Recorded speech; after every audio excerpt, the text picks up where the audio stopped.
자, 올해 하반기는 여러분들이 무조건 투자를 진행하셔야 됩니다.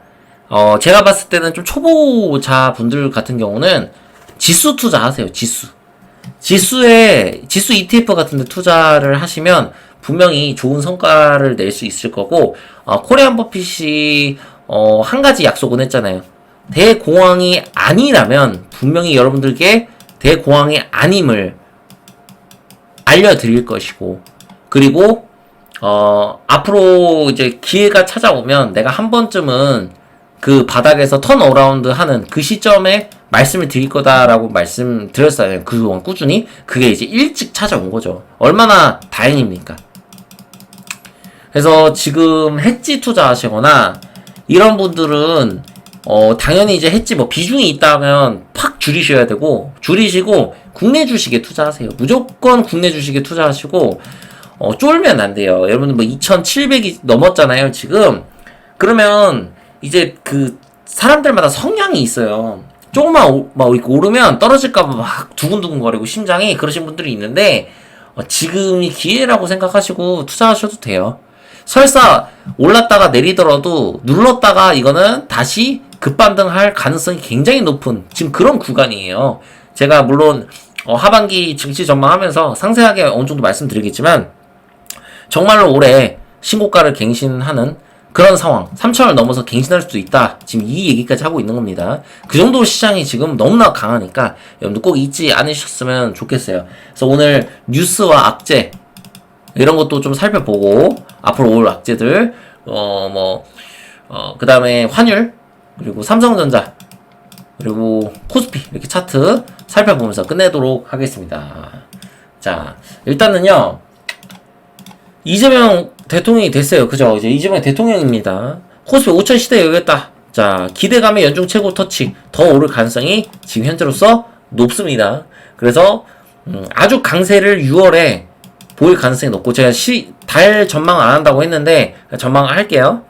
지금부터는 투자를 적극적으로 하셔도 된다. 다만 올해 하반기에 있을 악재가 있으니까 그 부분들을 고려해서 좀 너무 비중을 실지 마시고, 나중 추후에 눌림목이 발생하면 그런 구간에서 여러분들이 비중을 늘리시면 전 좋겠다라는 생각을 해요. 진짜로. 그래서 지금 코스피 5천이라는 게 결국 미래에 한국이 도달할 가능성이 매우 높고요. 5천 이상 갈 가능성이 높습니다. 제가 봤을 때. 이거 5천도 좀 싼 가격이거든요. 그래서 지금 한국이 일어날 수 있는 그런 여건들이 앞으로 좀 발생할 가능성이 높으니까요.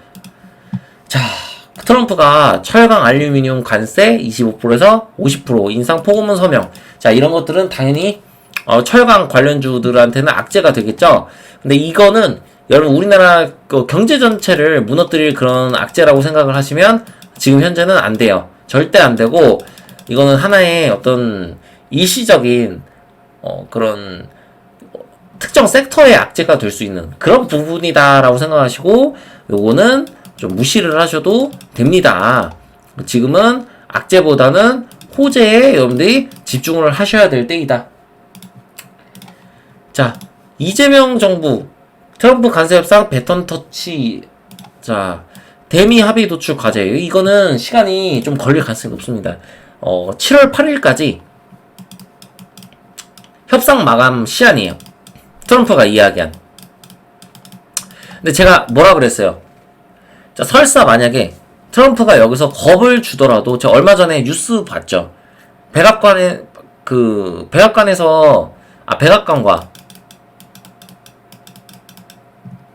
미국에 있는 법원이 갈등을 일으키고 있잖아요. 그죠? 어떤 갈등? 관세에 대한 부분.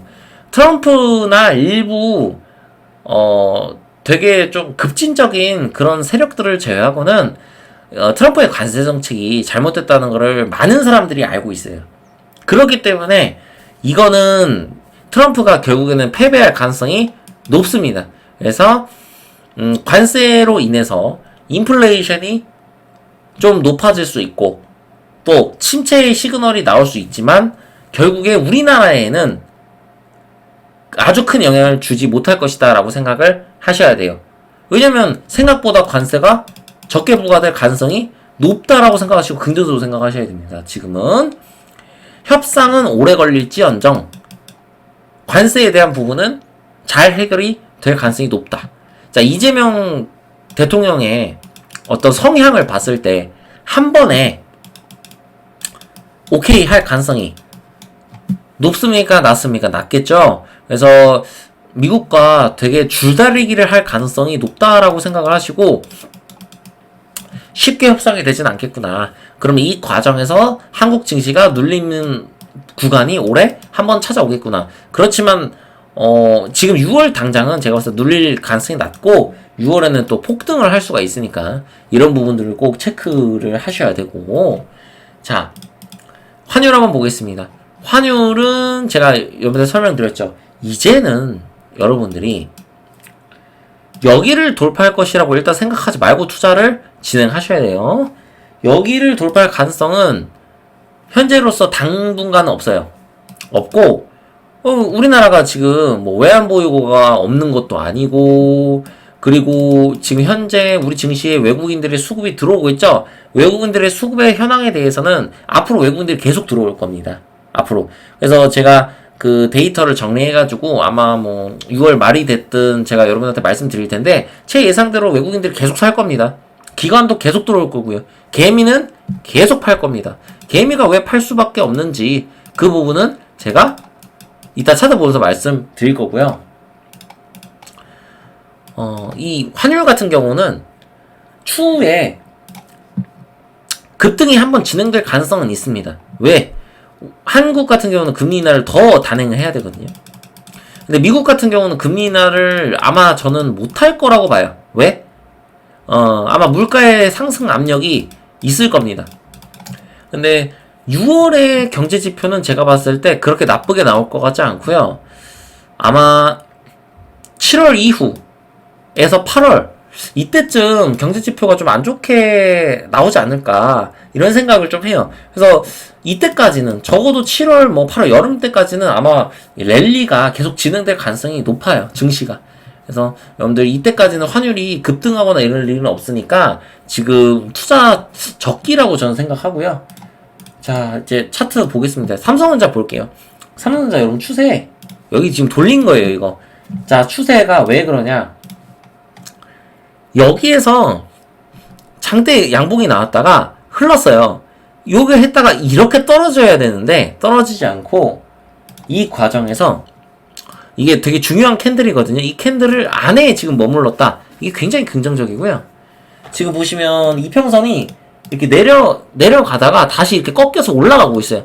즉 삼성전자는 여기서 추가적인 상승이 나올 가능성이 지금 현재 높은 상황이고, 여기가 일단은 바닥이라고 생각하셔야겠죠. 그렇지만 결국 코리안 버핏이 예상한 대로 삼성전자는 올라가면 다시 꼬꾸라 떨어질 겁니다. 그래서 여기 있는 물린 개미들이 삼성전자를 팔고 싶어서 난리 부르스를 칠 겁니다. 그래서 삼성전자는 앞으로도 계속 횡보를 할 가능성이 높고요. 악재가 앞으로 추가적으로 나올 것들이 많기 때문에 얘가 갑자기 V자로 이렇게 반등할 가능성은 현재로서는 낮아요. 그지만 여기가 바닥일 가능성이 상당히 높아 보입니다. 49,900원이 바닥일 것 같습니다. 거의. 왜냐면 이 횡보를 오랫동안 지속했고 여기서 추세를 꺾어서 여기를 돌파한다면 이거는 바닥이라고 판단하셔야 돼요. 삼성전자는 근데 제가 이제 투자를 하실 분들은 뭐 하셔도 돼요, 지금. 근데 저는 개인적으로 그렇게 좋아 보이진 않습니다. 삼성전자 같은 경우는 매물도 너무 많아서 좀만 올라갔다 가면 내리기도 할 거고, 그래서 하지 말라고 했죠. 난 안 하는 거 여러분들한테 추천한다. 자, 여러분들 그럼 뭘 해야겠습니까? 지금 이 반도체 섹터 중에서 뭐 SK 하이닉스도 그렇고 그리고 저기 누구야? 뭐 이수페타시스 뭐 이 제가 종목 추천하는 건 아닙니다. 뭐 이런 종목들, 이런 반도체 소부장주들의 삼성전자를 놔두고 이렇게 올라갈 가능성이 저는 있다고 생각하고요. 그 뭐 원전주, 그 다음에 재생에너지, 이런 관련주들이 아마 굉장히 좋을 가능성이 높습니다. 특히 저는 원전주가 굉장히 좋을 거라고 생각하는데, 여러분들 투자하실 때 참고하셨으면 좋겠고요. 증시가 너무 좋아서 할 종목이 저는 굉장히 많다고 생각하거든요. 여러분들 지금 주식 투자 안 하시면 안 돼요. 자, 코스피 보겠습니다. 코스닥은 다음 주에 할게요. 다음 주에 제가 분석할 때. 자, 코스피 같은 경우는 제가 이게 예사롭지 않다고 말씀드렸잖아요. 이 V자 반등이. 이게 제가 생각한 것보다 그 상상 이상일 것 같아요. 그냥 여기 돌파할 것 같습니다. 여름 안에. 제가 봤을 때 여름이 되기 전에 이 구간을 아마 돌파하거나 찍고 내려오거나 둘 중 하나일 거라고 생각하고요. 올해 증시 같은 경우는 지금 사실상 이 구간을 넘은 시점부터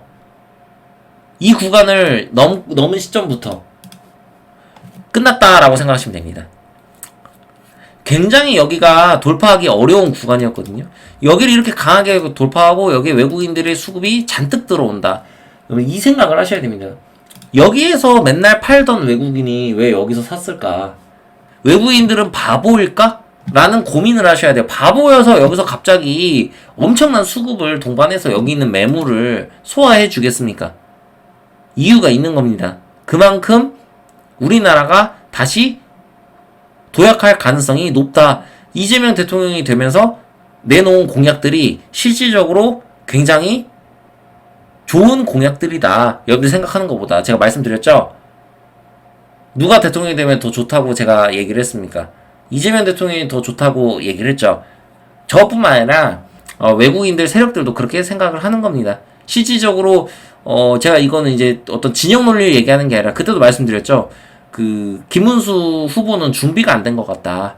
그런 말도 안 되는 이야기들을 하는 상황에서 만약에 김문수 대통령이 되었다. 김문수가 그랬으면 좀 많이 어려웠을 텐데 그래도 뭐 이재명을 제가 두둔하는 건 아니에요. 그렇게 좋아하진 않아요. 막 엄청 좋아하는 분은 아닌데 그거하고 상관없이 정책이나 이런 것들 굉장히 핵심적인 것들을 많이 이야기를 하셨기 때문에 아마 우리나라가 다시 충분히 도약할 수 있을 거라고 저는 생각하고요.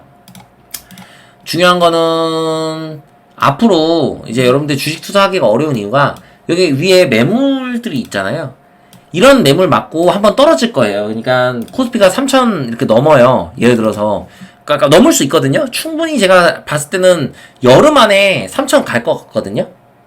그럼 만약에 여름 안에 3,000을 가거나 아니면 3,000 근처를 가거나 여기를 가거나 자 여름 안에 이렇게 가면 여러분들은 이런 자리에서 갑자기 사겠다고 막 들이민다고 그러면 안 돼요. 아마 제가 말씀드린 것처럼 7월이나 8월쯤에 지표들도 더 나쁘게 나올 가능성이 높고요. 미국의 경제 지표, 한국도 마찬가지입니다. 더 나쁘게 나올 가능성이 높아요. 그 과정에서 관세 협의를 하면서 어떤 그런 갈등들이 있을 거고 그 과정에서 밀릴 수가 있기 때문에 조심을 좀 하셔야 되고 어쨌든 당분간은 시장이 강할 거니까 그런 부분들 체크해 나가시면서 투자하셔야 되고 신고가를 갱신을 올해 할 수 있느냐 없느냐 충분히 할 수도 있다. 왜? 만약 제 예상대로 코스피가 3,000을 뚫었어요. 이 근처까지 갔어요. 그러면 눌리잖아요? 혹은 여기까지 갔다가 눌리잖아요? 여기 보러 갑니다. 올해 안에. 혹은 늦어도 내년 상반기 안에는 여기 보러 가요.